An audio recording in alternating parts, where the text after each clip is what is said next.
us out. But for us, there's really no pressure on us right now. So we just gonna go out there and play basketball and win. And how many games? 6. We're gonna win in 6. It's a good series, but we're going to win this thing in 6. That was my reaction. Welcome back, you guys, and let's talk about Brandon Jennings, the 10th overall pick of the 2009 NBA draft. He was once a promising young point guard with the Milwaukee Bucks, but after his first 4 years with the Bucks, he found himself bouncing around the league, and at the age of 28, Brandon Jennings is now out of the league. Let's talk about his early career in Milwaukee and what happened to the guy who scored 55 points in his 7th NBA game. When Brandon Jennings was drafted 10th overall by the Milwaukee Bucks in 2009, he became the first player that skipped college to play basketball in Europe to be picked by an NBA team. Even though he only averaged 7 points per game and shot 26% from the three-point line in 16 EuroLeague games, he was still looked at as a guy with potential because he was the #1 ranked prospect in his senior year of high school by a few scouting sites. And that potential as a scorer was shown in just his 7th game of his NBA career when he scored 55 points against Steph Curry and the Golden State Warriors.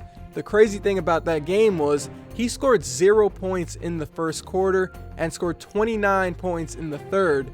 The Bucks at the time were 5-2, and they ended up making the playoffs as the 6th seed and took the Hawks to 7 games. His per game numbers look nice as a rookie. He was putting up 15 points, 5 assists, and 3 rebounds, but his efficiency was pretty bad. He shot 37% from the field, and that was a common theme throughout Brandon's career. He never consistently shot the ball efficiently over an 82 NBA game season. In his 2nd season, Jennings started to deal with another thing that would hurt his NBA career, and that was injuries. He broke his foot and was out for over a month. Before that foot injury, Brandon started in every game since his rookie year, a total of 107 regular season games and 7 in the playoffs. The Bucks missed the playoffs that year, and it was another season of bad efficiency for Jennings. He shot 39% from the field, dropped to 32% at the three-point line after shooting 37% the year before. And if you watch Jennings play a few times, he always took the worst type of three-point shots. He loved to take pull-up transition threes when there was nobody under the rim to grab a rebound, and he took three-point shots really early in the shot clock where as soon as he comes off a screen, it's going up. Now, if that was a guy like Steph Curry or Damian Lillard taking those shots, it wouldn't be too bad, but since it was an inefficient player like Jennings, it was pretty bad for the team. In 2013, his final season with the Bucks, Jennings and Monte Ellis were able to get the Bucks to the playoffs for the first time since 2010 as the 8th seed to take on the Miami Heat. And as you guys saw in the intro, Brandon said that the Bucks were going to beat the Heat in 6 games, to which D. Wade responded with a blank stare of disgust. The Bucks did not win in 6 games. The Bucks did not win a game. They got swept, and his efficiency was terrible. In that series, Brandon shot 29% from the field, 21% at the three-point line, and he averaged more shot attempts than points per game. In the summer of 2013, Jennings was signed and traded to the Detroit Pistons, and in his 2nd year there, it looked like Jennings was going to somewhat turn his career around and take Detroit to the playoffs. In January of 2015, Brandon Jennings was averaging almost 21 points per game. He was at 7 assists on 43% shooting, and he was shooting almost 40% at the three-point line. The Pistons at one point were on a 9-game winning streak, and Jennings was the first player since Steve Nash in 2009 to have a game with 20 points and 20 assists that season. Jennings was playing up to that potential people thought he had when he was drafted, but his season ended when he had to have surgery for a ruptured left Achilles tendon he suffered in a game against his former team. It's pretty unfortunate because that stretch of games with the Pistons was probably the best he ever played, and it looked like Detroit was going to get a playoff appearance, but it didn't happen. At the February 2016 trade deadline, Jennings was traded to the Orlando Magic and only played 18 minutes per game and 25 appearances. In the summer of 2016, he signed with the Knicks, and he actually led the team in assists per game that year, but Jennings did not agree with how the Knicks used the triangle offense. He wanted to play with a faster pace. He also told the Knicks he wanted to sign with a playoff team, and the Knicks granted his wish by waiving him in February. Knicks head coach Jeff Hornacek said that he hoped the move would give Brandon Jennings an opportunity to get somewhere where he can play some more minutes, but that did not happen. When Jennings signed a deal with the Wizards, his minutes went from 24 a game in New York to 16 a game with the Wizards, and he was not good at all with his last NBA team.